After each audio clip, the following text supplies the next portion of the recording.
Welcome back to the programme. We are joined now by Health Minister Helen Whatley. A very good morning to you, Minister. Thanks for joining us and for withstanding the weather outside.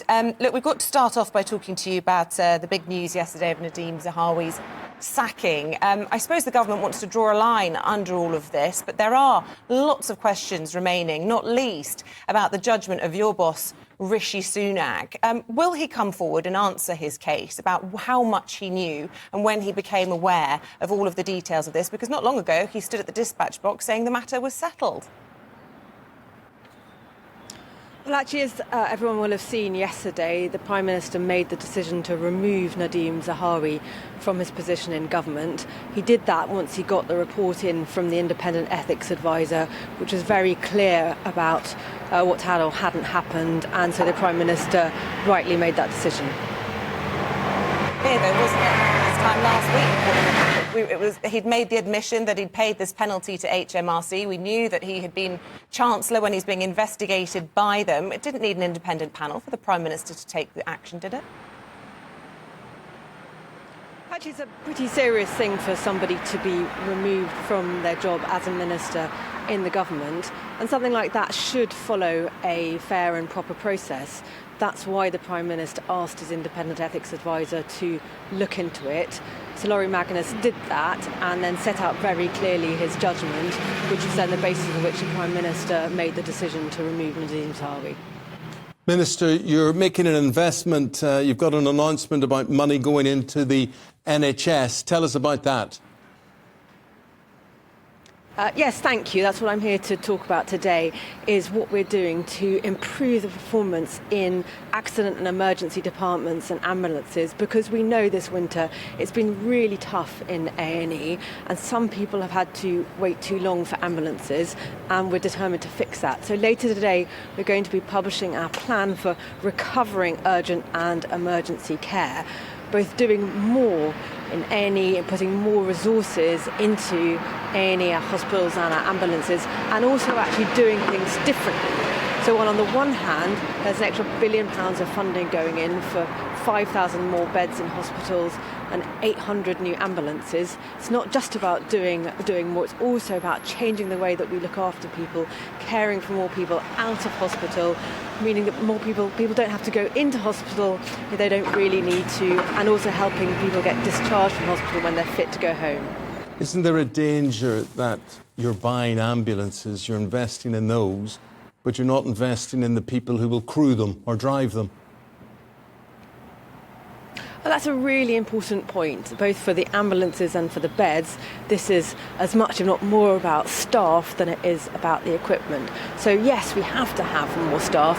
In fact, we're on track to have 50,000 more nurses in our NHS by 2024. Remember, we've got over 35,000 more doctors in the NHS compared to 2010.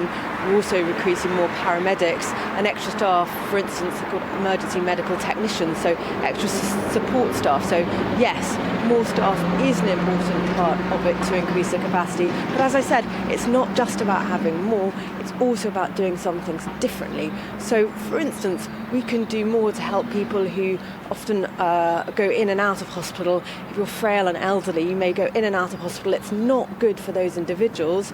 Also, it clearly puts extra pressure on the health service. So one of the things that we're doing is standardising, improving the frail elderly services across the country. Another thing is much more of what's called hospital at home, also described as virtual wards, where before people would have been in hospital, but now with new technology, they can be cared for at home through a combination of innovative technology and also community health teams going around to see people at home. People at home might well be listening to all of this and feel as though you sound a little bit out of touch with such optimism about recruiting new nurses and new doctors. We hear from nurses and doctors on this programme all the time that they just are leaving the sector in their droves. Retention is your major problem. How on earth are you going to be attracting all these new people into the NHS if you won't pay them what they're asking for? Well, doctors have been welcoming the plans that we're publishing today as seeing as an important thing for us to be doing.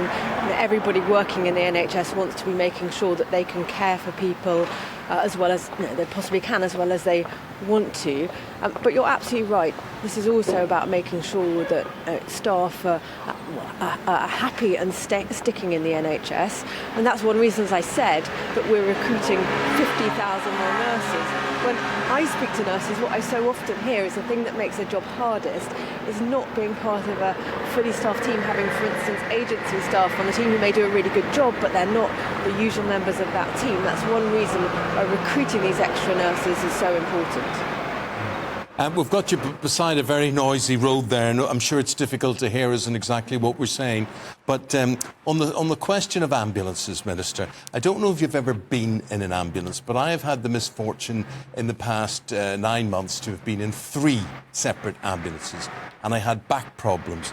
And in each one of those ambulances, the crews complain and the patients complain about the lack of suspension. My only plea to you is, when you're buying these ambulances, tell the manufacturers to put some springs in them, cushion them. The irony is, of course, you're very vulnerable in an ambulance and you're at your lowest, and it is just, you're like an egg in a box being rattled about, so you are. So a few springs on those wheels would be very, very welcoming. I hear you. I'm sorry to hear that you've had to go in an ambulance so many times recently. But really important, clearly, as we get the 800 new ambulances, to make sure that they're the right equipment and the best that we can give our staff and clearly the patients travelling in them. Helen Whatley, before we let you go, I just want to ask you about an inquest that has just returned into the death of a law student, David Nash. He wanted to see a GP face-to-face. He tried 4 times. He was only able to see a GP online, which is one of the measures that, of course, you want to see more of. And this inquest found that his life could have been saved had he seen a GP face-to-face. Just your thoughts on that? Well, I don't know about that particular case, which sounds extremely sad, but you wouldn't expect me as a minister to be able to comment on something specific like that. But in general, clearly it's really important that people are able to see their GP. We know that last year GPs saw on average to 90,000 appointments a day. So GPs have been seeing lots of people, and many of those appointments are face-to-face. Yes, some people are seeing their GP online, and sometimes that's more convenient and helpful for the patient. But for those who need to see a GP face-to-face, of course they should be able to. Okay. Helen Whatley, Minister of State for Health and Social Care, thanks for your time this morning.